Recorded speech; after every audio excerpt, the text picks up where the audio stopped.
Let's take a look real quick at what the roster looked like in 2024. Last year for the Browns, it was Deshaun Watson, Jameis Winston, Dorian Thompson-Robinson, and Tyler Huntley. The Browns did go into the season on the initial 53 with 4 quarterbacks on the roster. So all these people who say, you can't keep 4 quarterbacks on the roster. Well, they literally just did it last year. Now, do I think they're going to do it with the 4 quarterbacks they have right now? Probably not. Very unlikely. But not out of the realm of possibility. So this year, we're just going to start with, the projected starter at the time. I know that they've got, the reports came out, Kenny Pickett and Dylan Gabriel are taking the rotating for whatever. It's Joe Flacco. And I've got my Honolulu, Hawaii Browns backer shirt on today. Shout out to Lee Shelko, the president out there in Hawaii. He is a Joe Flacco wacko. So this segment is for you, Lee, and you're not alone, man. Browns fans love them some Joe Flacco. 6'6", 230 pounds. He is 40 years old. This is his 19th year in the NFL. So he's coming up on 2 decades in the NFL. That's no small feat whenever you consider, and I'm just spitballing here based on some memory, but I think the average NFL career is something like 2.5 years, 3 years maybe, something like that. It's very short. It's very brief. This is just a brief moment in time for most of the players to actually make it to the NFL. So here's Joe coming up on 2 full decades almost. So Joe Flacco, he's on a 1-year contract, a $2.85 million cap hit with $1.6 million in dead cap, with $1.2 million saved for the Browns against the cap. If they were to cut or trade Joe Flacco, there'd be basically no money lost if they move on from Joe during the summer.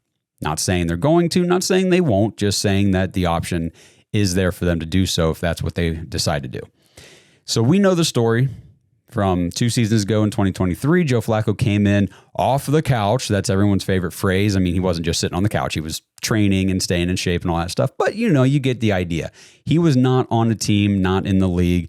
Nobody really wanted him back then. And he came in to Cleveland, led the team to a 4-1 record over the final stretch of the season, made a playoff push, threw for 1,616 yards, 13 touchdowns in those 5 games. He did have 8 interceptions.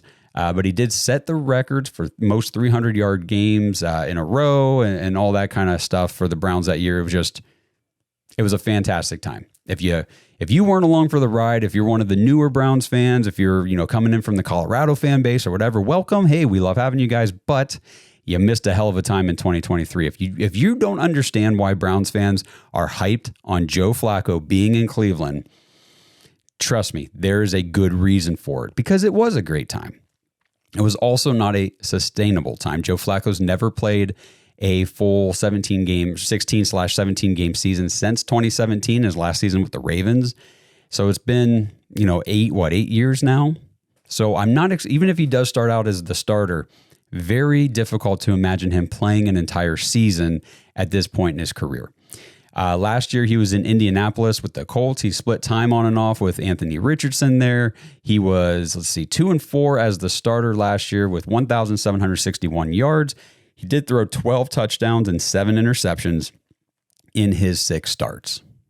Moving down my projected depth chart, respect your elders. These are the veterans. We'll do the kids, the rookies last. Kenny Pickett, 6'3", 220 pounds. The Browns traded a 5th-round pick in Dorian Thompson-Robinson over to the Eagles a few months ago in exchange for Kenny Pickett. He's 26 years old. This is his 4th season in the NFL, so he hasn't been in the NFL for all that long.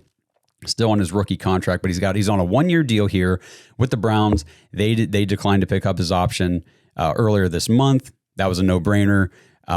They were never going to pick it up. It was a guaranteed $22 million in 2026 next year, which you're not paying Kenny Pickett $22 million in 2026 before he's ever taken a snap for you. And you got 2 rookies you want to evaluate, and you got 2 first-round picks next year. Kenny Pickett's here on this 1-year contract, so it's kind of a prove-it year for Kenny if he does indeed win the starting job. He's got a $2.6 million cap number. It's guaranteed this year, so that's also his dead cap number if he is traded or cut.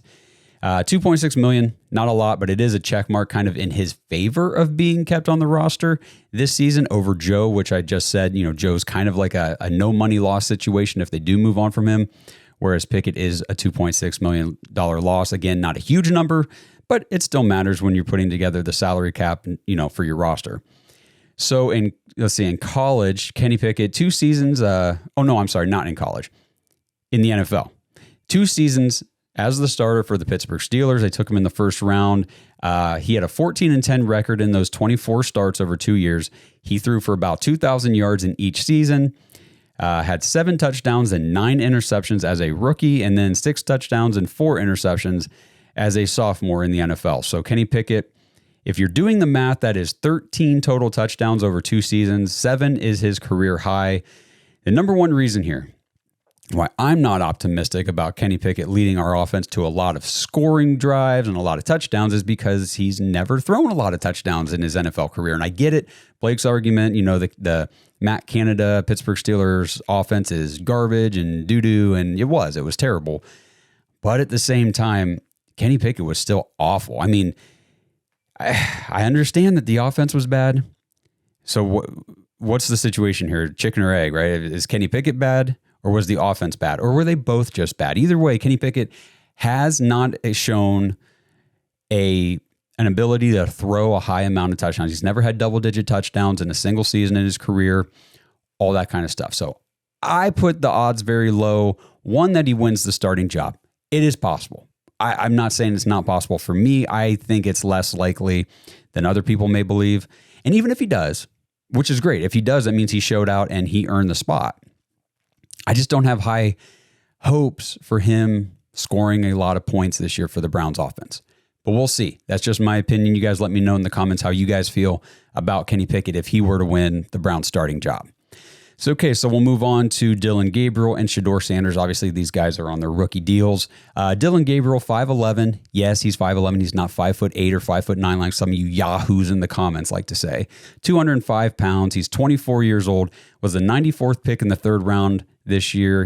Like I said, he's on his 4-year rookie contract. Shedeur Sanders, 6'1", 212 is what the Browns list him on their website. Interestingly enough, he's listed as 6'2" everywhere else. He's 23 years old, just a year younger than Dillon Gabriel, 144th pick in the 5th round. So we know the story by now about these rookie quarterbacks. They were both among the country or nation leaders in college football in yards, touchdowns, completion percentage. They both had very low turnover rates, both had a ton of accolades.